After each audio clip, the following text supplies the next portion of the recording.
All right, Chelsea fans, welcome back to another episode. That's right, of the London is Blue podcast. Hopefully, your favorite Chelsea podcast out there and a part of the Men in Blazers Media Network. Dan, one of your hosts here alongside Sam, and that is right. It's Dan and Sam together. This one isn't a transfer player pod. It is back to our match preview podcast. That's right. Chelsea are back in action this Sunday, August 17th, depending upon where you're watching the world, but at least where they're playing, it is going to be on the 17th. This Sunday, Premier League football is back. Chelsea are back. The defending world champions are going to be kicking off against Crystal Palace, get it started. And Sam, this is our opportunity to get people a little bit more informed, a little bit more excited. I don't know, actually, I don't know how you can be more excited. Rocking up with the gold badge, rocking up knowing that you beat the best in the world and that you're coming into a Premier League season getting a lot of recognition, a lot of people saying things.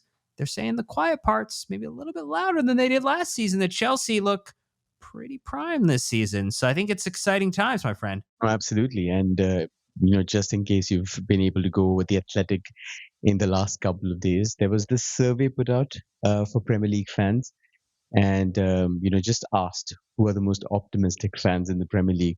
We finished bottom last season before the season began. And this year we're on top, like 98% or 97% of Chelsea fans are apparently extremely optimistic for the season, and hard not to do that when you've, won the, like European title and of course you're world champions. So yeah, super excited for this one. I think you should be able to count on a lot of momentum, a lot of good things, a lot of, I would say, stability, and the volatility from last season just worn out and scrubbed clean. So very excited for this one, Dan. I think the team is looking good. I think a few more additions could be made before the window is done. So lots of things to look forward to. Yeah, I think just to keep in mind, the window ends at the very end of the month. So there still is plenty of time for Chelsea to both do two things. One, complete some sales of players that they're looking to transition into a different footballing situation for them and for the club's benefit. And then there are, again, those like 3 or 4 names we keep on hearing pretty regularly that Chelsea may get done and may seem to head to, it feels like the later point of the window at this point in time, to maybe capitalize on the fact that we've got, bright talent like a Sebao coming in, to add to our attack, and maybe some concern that, are we getting the best deal? Are we getting the best price on some of these players that kind of feel like they might be surplus to requirements of their existing clubs? We don't seem to be the team heading into the late part of this window that is going to be taken advantage of in terms of paying or overpaying for the players as the clock winds down. But look, in our match previews, if you're joining us for the first time, we're excited to have you here. If you've been here before, you know the drill. We talk a little bit about what's going on with the opposition. We'll take a look at some of their last games. When it's the first game of the Premier League season, we can only talk about some of their matches that they've played. Obviously, Crystal Palace did play in the Community Shield and beat Liverpool on penalties. So there is some stuff that we can talk about there.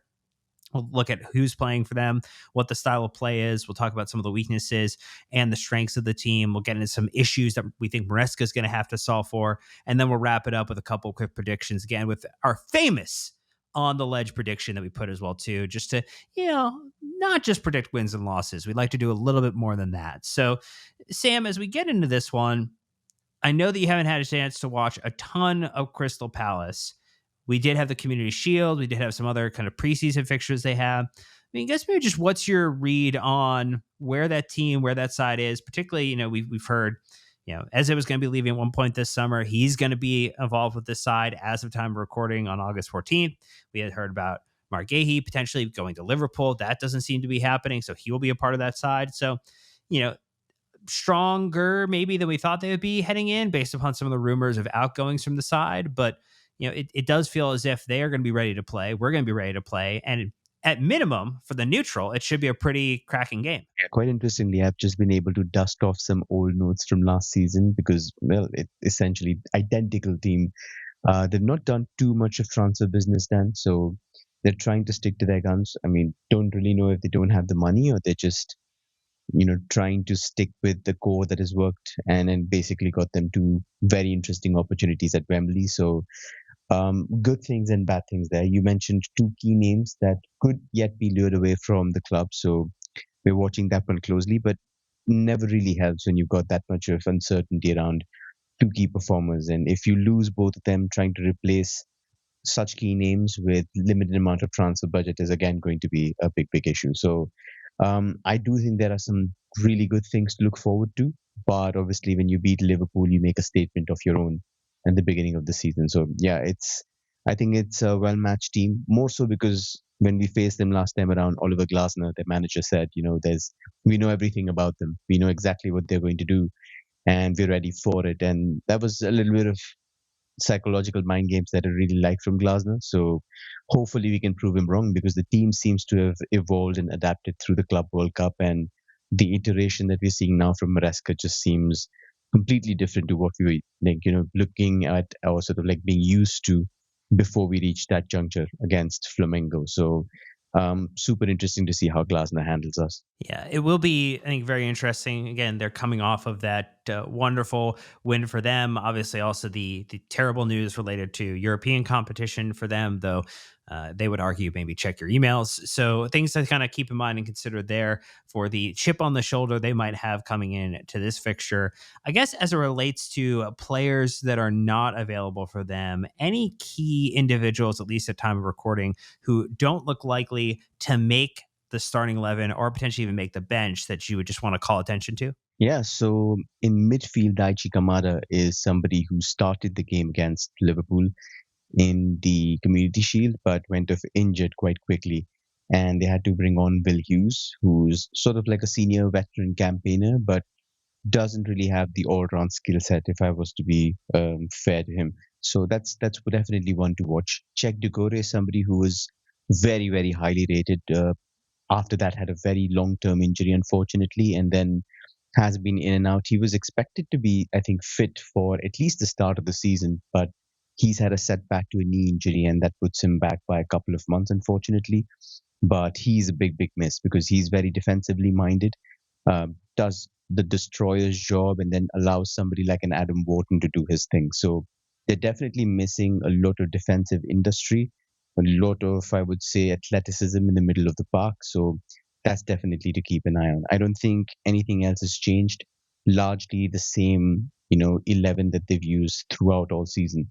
And I do think even the one signing that they made, which is Borna Sosa, is somebody who's a little more of an attacking left wing back. So at this moment, probably just depth for Tyrick Mitchell. Didn't really have a great time against Liverpool. Came on, I think completed like 4 or 5 passes and then smashed his penalty against the bar. So I think they're expecting the same 11. So don't really think they're missing anybody of note. And maybe then just kind of setting the expectation for what or how they're playing at the moment. So I mean, we know that again, near identical 11 from last season, very minimal spending that they've had here. Can you kind of just review the typical way that they have played, just in case someone's new to watching Chelsea, new to watching the Premier League, or has not or does not maybe remember the Crystal Palace games that we played last season, or maybe many of the Crystal Palace games that we played? It haven't really been happy times, to be honest. We didn't really have good outings against them, and it's sort of something that is, you look at their ideology, their philosophy. Back three. They were also the second team in terms of draws in the Premier League. They had 14 last season, which is an incredible number. And yeah, I mean, again, a 2-2 draw against Liverpool in that Community Shield. So just explains what kind of a side they are. They love being solid. They love grabbing goals. Surprisingly enough, they actually shown Liverpool on expected goals. They managed at least twice in that final. So looks like they are improving and that core is coming together and trying to do some very good things. But in essence, if you look at what they usually do, it's a 3-4-2-1, and that has worked very well for them under their current manager. And what they do is, obviously you've got the back three, and Maxis Lacroix is somebody who came in from Wolfsburg in the Bundesliga. He's taken up the central center back slot and is, the leader. Tries to organize the back line, very good in the air, very good on the ground as well, quite firm in the tackle. So he's an all-round solid center back. On the right, you've got Chris Richards, who's, I believe, a US international. I think Richards is just first and foremost a solid defender, somebody who's very good in the defensive aspects of the game, will give you some really good ground duels, quite a clean defender. It's where his passing and possession stuff comes in, where he's a little bit of a hesitant player, doesn't really engage in trying to offer progression from dangerous areas. So maybe that's limited in his side of the game. But then you look on the left hand side and you've got somebody who's very familiar to the Chelsea faithful, Mark Gahey, and he's right footed but plays on the left hand side. And what makes him very, very dangerous is the fact that he is by far the most progressive and the most dangerous passer in the backline. He can pass with both feet. And if you watch the Liverpool game, multiple times he picked out some really, really good balls, line breakers with both feet back to front, about 25, 30 yards, picking out these players in the pockets and initiating Palace's quick transitions and attacks at the Liverpool backline. So you've got to watch out for that. If possible, don't give Gehi any space. What he also does is he's got this lovely diagonal that he picks from the left hand side for Munoz, who's their wing back on the right hand side. Loves marauding into space. So often, because the attack is narrow, which we'll talk about later on, Munoz actually has the freedom to bomb as the wing back, without any fear, because obviously you've got three centre backs and one is protecting you at all times. So the diagonal goes from back to front very quickly, and Munoz is then able to cross multiple times into the box. He gets close to the box and has this powerful, very, very, I would say, intensely hit to the far post. And that's where you see the other wing back in Tyreek Mitchell try to arrive late and essentially get there for headers or try to finish it off at the far post. But it's Munoz who you have to be very careful about because he gets into those right positions. Mitchell, not really as aggressive, but got 5 assists last season, so another one to watch. In midfield, we talked about Kamada. He's probably not going to be available for this one. So you're going to have Wharton plus one. Wharton is key, Dan, because he's the key progressive outlet, somebody who's very, very good in half spaces. He's very good at receiving under pressure. He can essentially be that valve, try to create little opportunities to progress the ball. There were some really good openings against the Liverpool game which were orchestrated by him.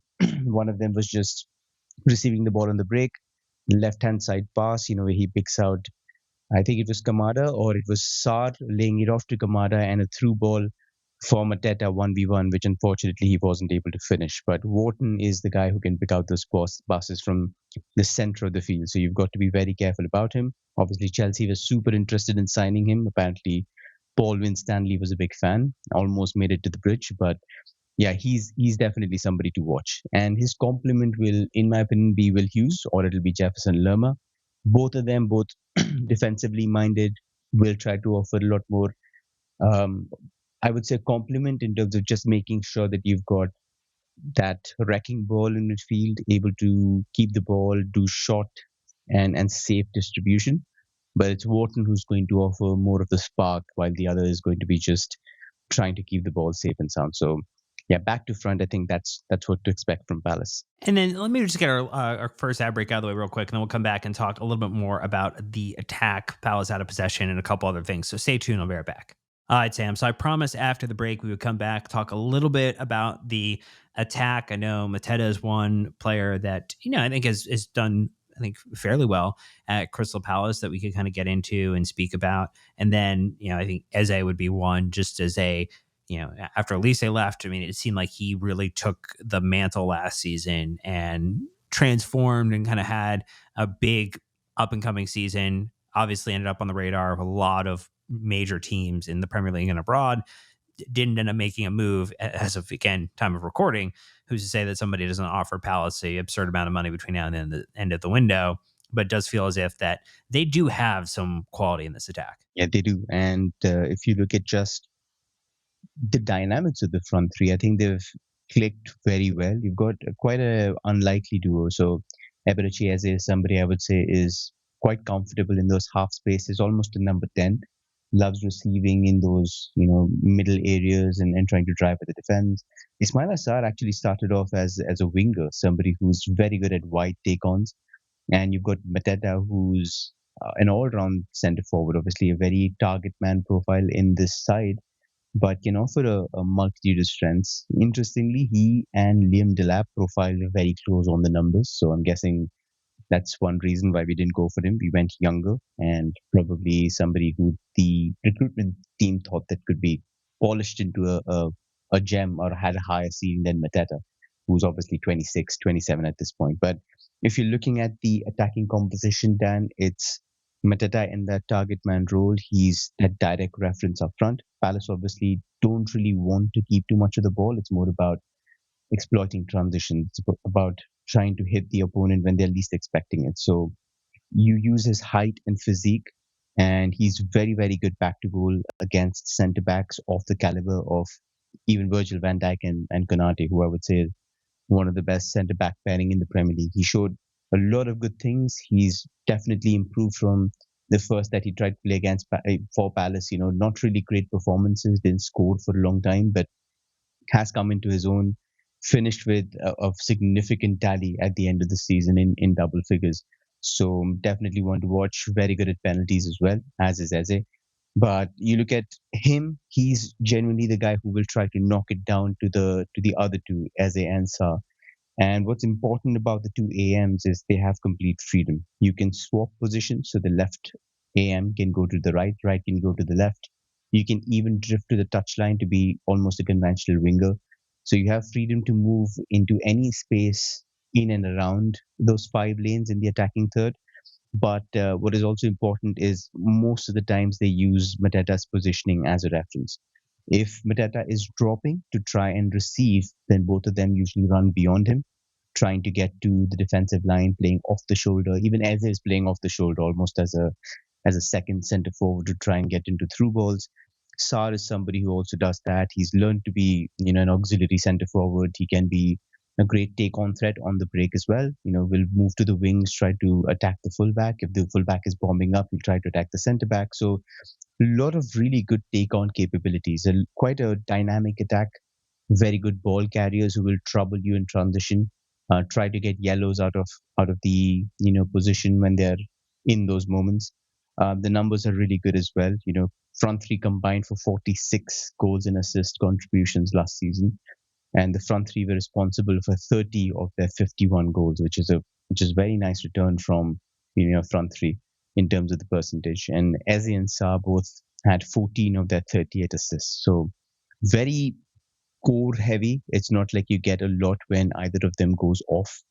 They're very, very reliant on those three. So if you can shut them down, if you can keep them quiet, then I would say there's one half of your responsibility done. If you look at the out of possession shape, Dan, it's a 5-2-3, which is quite aggressive. Only when the opposition moves out of their defensive third. When the build-up phase is over, when you're not using your goalkeeper as the extra man, that's when Palace spring to life. They try to get you to commit, and they try to lure you into the central areas, and then the players will try to jump on and try to get the ball in those dangerous areas and then mount those quick transitions. In deeper positions, it's quite hard to break them down because they retreat into a 5-4-1. And obviously, we talked about their back three. The three centre backs are quite good in the air, quite good box defending wise. So hard to break them down. And it's going to be, again, the wing backs are quite quick. Munoz is quite good defensively. Mitchell is very, very good defensively. So 1v1, it's going to be very, very difficult to break them down. So don't let them go into that shape, because then you're going to be trying to make things happen for the longest amount of time. So out of possession, I think that's going to be a big question.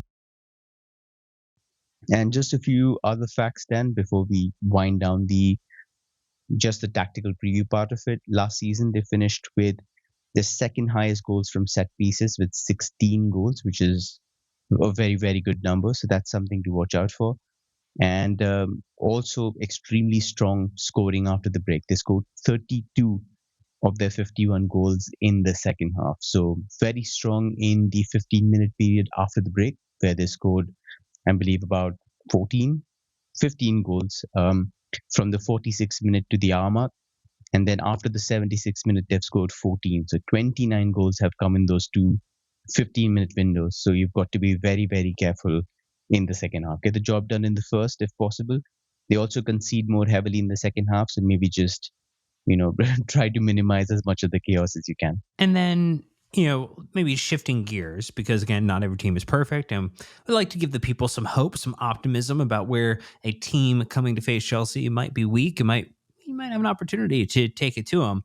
Can we walk through maybe just a couple of the issues they have or weaknesses they have? I'm thinking initially, some of the you know how they kind of handle strikers maybe might be kind of a consideration with their back line, and then maybe being vulnerable to being like overloaded based upon the formation that they play as things that you probably have a couple thoughts on. Yeah, one that really struck out to me when I was watching uh, the Community Shield game against Liverpool was that the back line relies a lot on being compact. So the centre backs are sometimes reluctant to follow.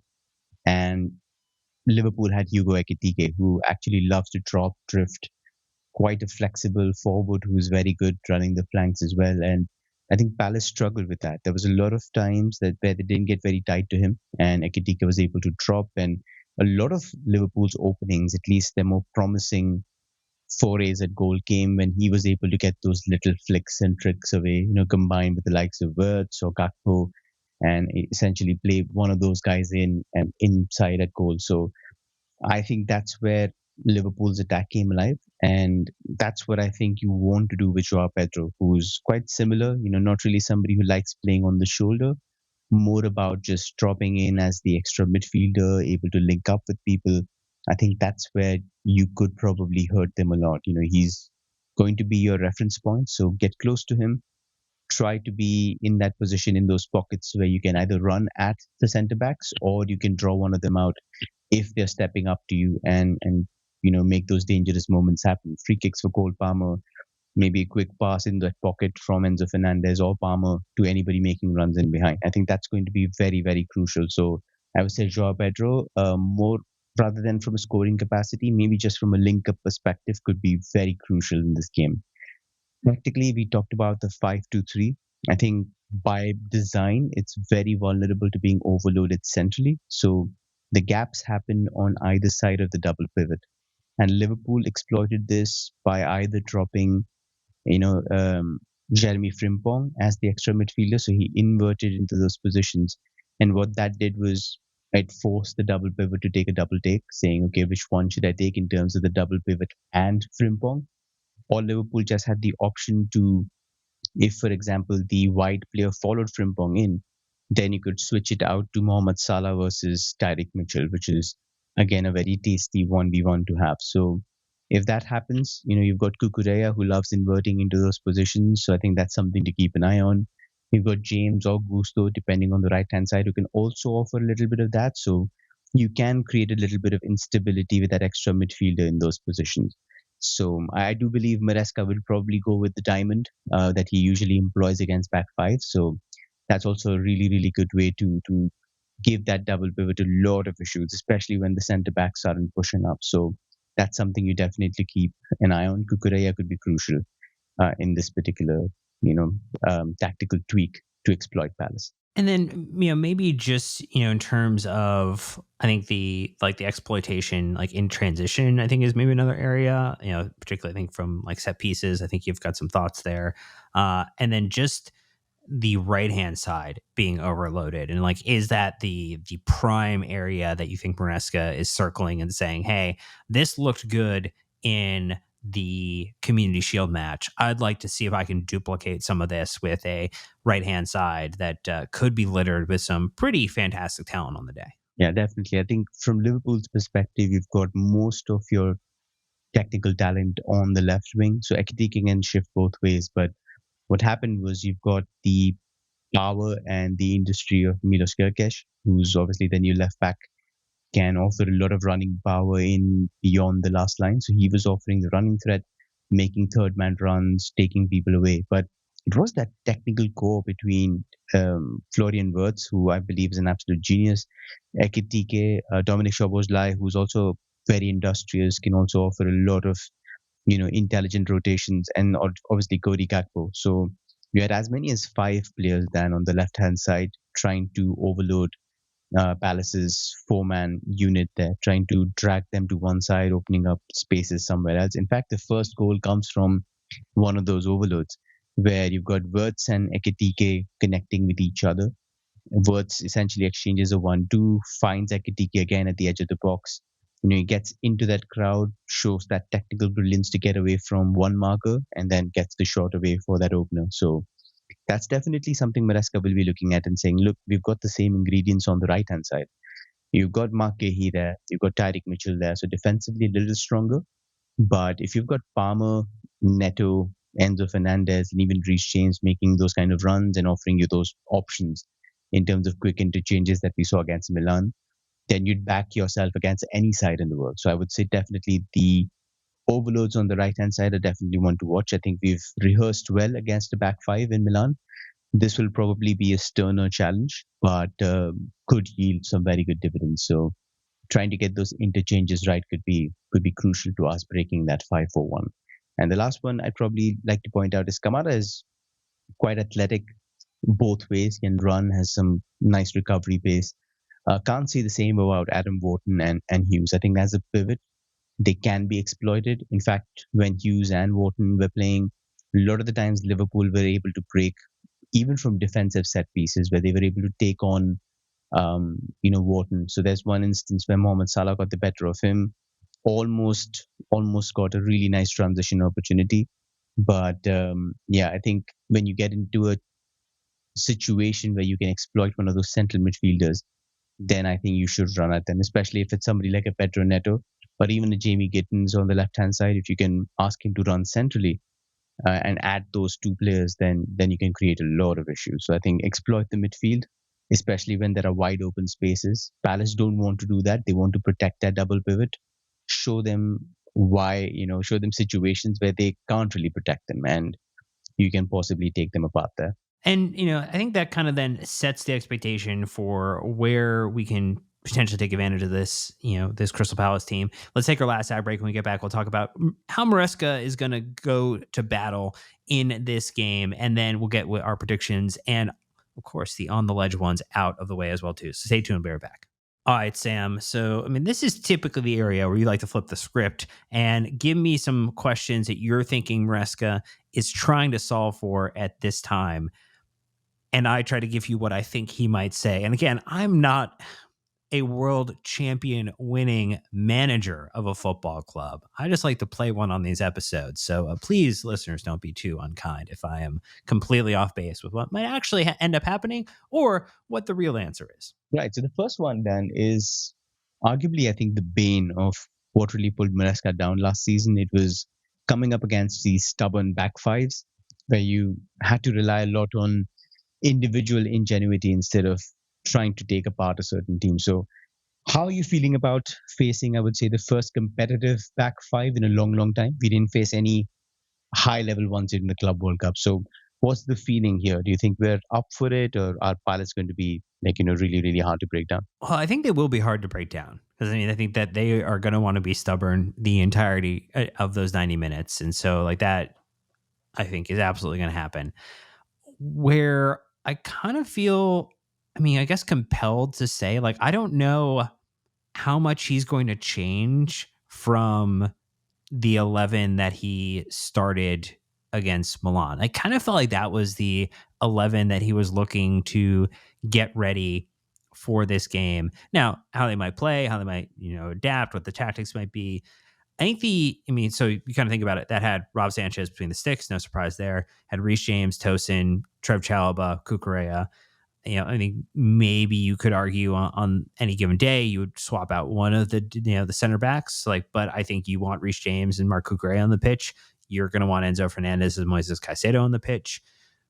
Cole Palmer and I think Joao Pedro, absolutely. And then I think it comes down to, what are your thoughts around particularly Jamie Gittins and Pedro Neto as kind of your options? And do you potentially move someone like Cole Palmer out to the right to free up a spot, to do something like push Reece James into midfield and then bring in Malo Gusto? I do think there are a couple of variants here for what Maresca might do, but it also felt like that AC Milan game for preseason last Sunday does feel as if it was the dress rehearsal for the start of the season. So, do you agree, disagree in terms of, that starting 11 maybe being the mapped for or anticipated 11 on Sunday? It was certainly nice to come up against, I would say, two back fives in Milan and Leverkusen. Not really back fives, but I would say back three with respect to both of them. But actually being able to rehearse against both of them before Palace, I think is a nice thing to have. But yeah, I think against Milan, there were some very good things to see. We talked about just those right hand side interchanges between the players there.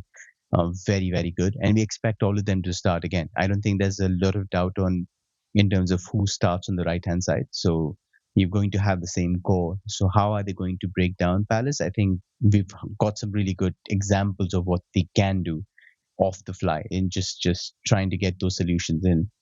There was also some interesting things in terms of weaknesses to be able to see how Milan tackled us.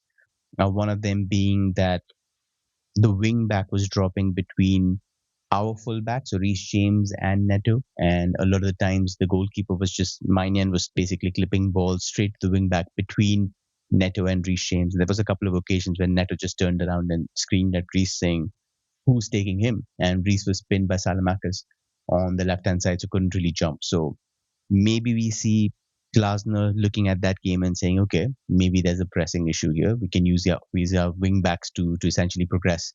And on the right hand side, that could be a very good solution from Munoz. If he drops between Gittins and Kukureya, that could be a big problem. Obviously, Gittins at this point in the season isn't really up to full match speed, doesn't really know his tactical instructions very well. He made a couple of mistakes on Ruben Loftus-Cheek, so that's also something I'm keeping a very, very close eye on. If Palace are able to exploit us down the right hand side using that. So, but I think overall it was a good test. I think overall it was nice for Maresca to be able to see that in action and say, okay, where are the pluses and minuses against the back three or back five, and prepare for it accordingly. And then any other questions that you think Maresca is trying to answer for this one? Well, we've seen.